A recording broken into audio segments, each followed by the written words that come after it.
playing Jumping Flash 2. It's a PlayStation 1 game. And it's really weird. Let's do it. If you play games long enough, I think eventually you'll come across a game that just seems to have something else going on with it. Something weird. You might ponder it for a while, not sure what to make of this hypothetical conundrum, but at last you come to the conclusion that something about this game is just Japanese. It's a cultural thing. I'm not sure, but I think for a lot of folks, a moment like this came with Katamari Damacy. There are a lot of other sources, absolutely, particularly these days, with lots of publishers bringing more niche-y stuff across the Pacific, but once upon a time, this was more of a rarity. There were some interesting ones on lots of the old consoles, but personally, the first game that I played and really thought, wow, this game has something about it that I haven't seen before, is Jumping Flash 2. Let's do it. Jumping Flash is, for lack of a better term, a first-person platformer shooter. Just the genre makes it sound like a bit of a mess. It's not. It's a bundle of laughs. You're a justice-loving robotic rabbit named Robert, and you have to hop and shoot your way around stages looking for moo-moos.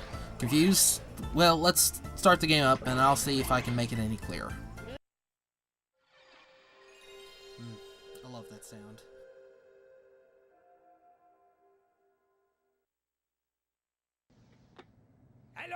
Hello!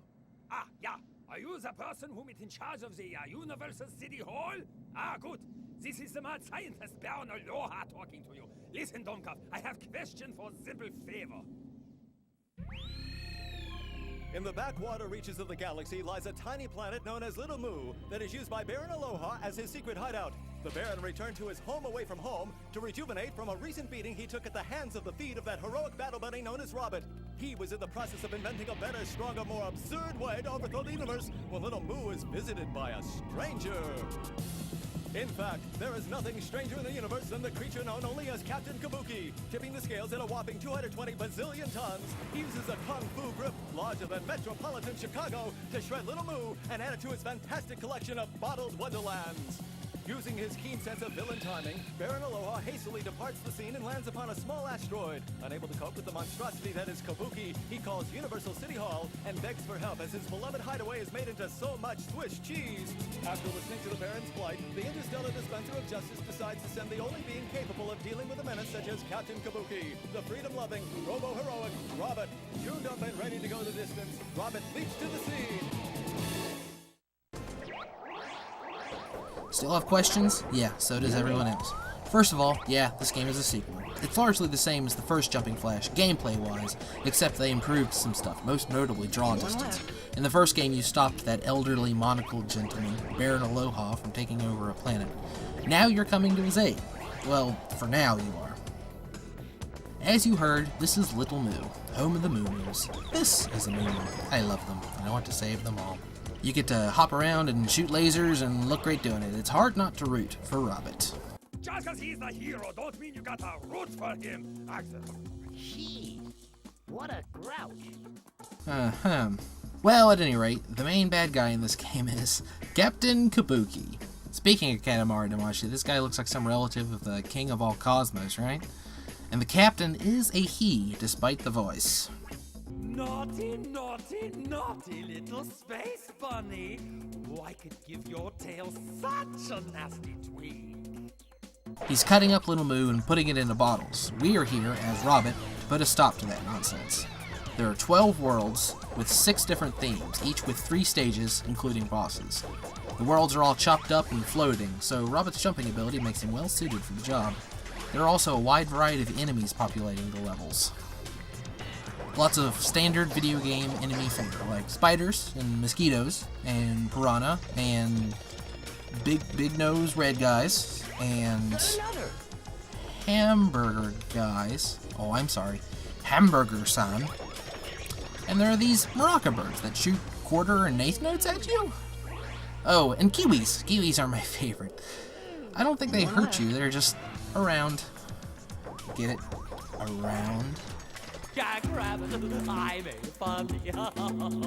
When Robert jumps more than once, he starts facing downward, so you can see where you're going to land. Luckily, the sun is always inexplicably directly above you, so you can see where you're going to land using your shadow, even at night. Landing on enemies hurts them, and if you fall from a great height, it does even more damage to them. Robert jumps up to 3 times consecutively, then you better find something to land on. You navigate the levels and, like I said, search for 4 moo-moos, then head to the exit pad.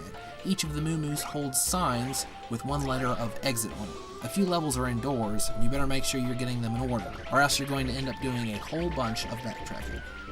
Gotta remember, left at the fork, then right. Outside, you'll have to hop up tall buildings to floating islands and spinning decorations. Inside, you navigate hallways and the like, and occasionally vents. TV dinner feels like. The game has a time limit, but I didn't find that it mattered much except on some of the tougher bosses and during the aforementioned backtracking. Each world concludes with a boss stage, except World 6 and Extra 6, which have 2.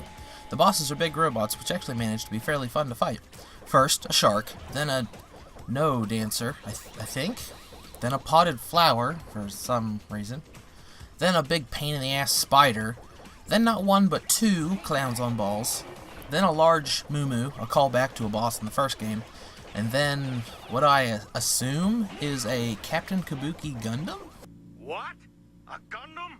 After that, you're in the extra world, and you fight all the same bosses. Some of them change colors, the arenas change a bit, but only one of them, the Kabuki Gundam, A Gundam? gets a new trick.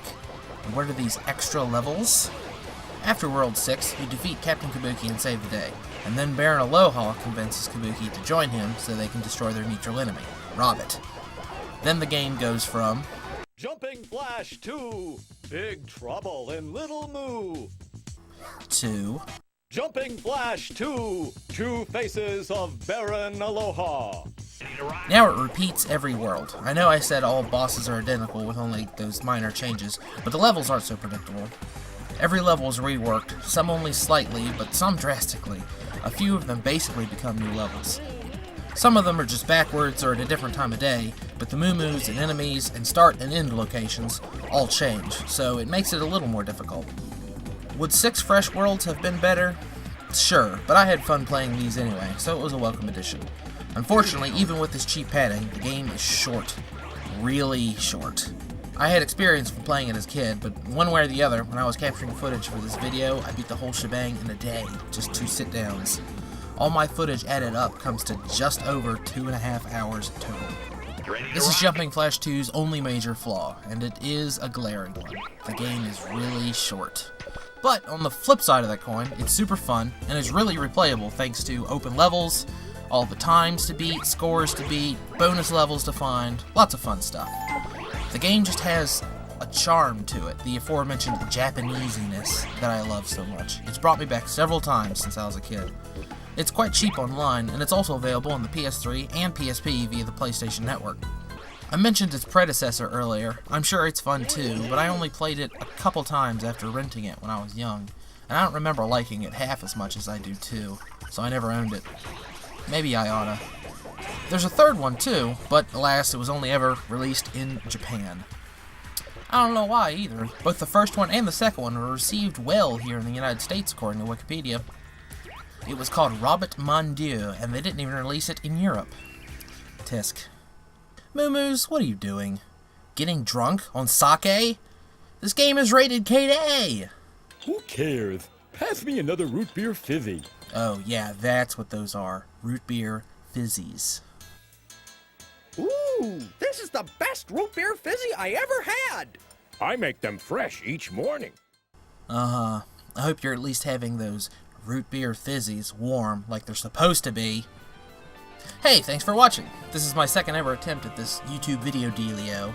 If you missed my first one, it was about Rez, a PlayStation 2 and Dreamcast game. If you click the annotation on the left, you can go watch it, if and you please. I'm also half of the duo, along with my buddy Zach, that does relevant stuff. We just released a new one about Castlevania Bloodlines, which you'll find through the annotation on the right. I have a lot more of this kind of stuff planned, so I hope you'll come back and watch all of them too.